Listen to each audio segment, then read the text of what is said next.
வாழைப்பழம் முலாம்பழம் ஜூஸ் போடலாமா? அதற்கு தேவையான பொருள்: முலாம்பழம், வாழைப்பழம், பனங்கற்கண்டு சிறிதளவு, ஏலக்காய், பால் 1 கிளாஸ். இந்த பால் ஊற்றி முலாம்பழமும் வாழைப்பழமும் ஏலக்காய் பனங்கற்கண்டு மிக்சியில் ரன் பண்ணிக்கோங்க. பிறகு மிக்சியில் அடிச்சின பிறகு இதை கிளாஸில் ஊற்றிக்கோங்க.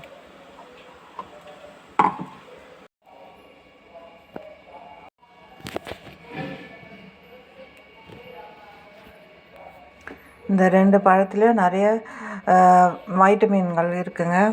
இதில் வைட்டமின் சி மற்றும் ஏ மற்றும் தாதுக்கள் உள்ளதுங்க. நோய் எதிர்ப்பு சக்திக்கு நல்லது, ஜீரண சக்தி ஆகுங்க, இதயத்திற்கு நல்லது.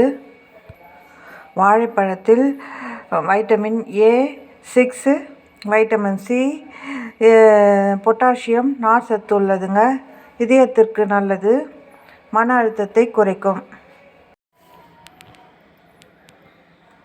பிடித்திருந்தால் லைக் பண்ணுங்கள், ஷேர் பண்ணுங்கள், சப்ஸ்கிரைப் பண்ணுங்கள்.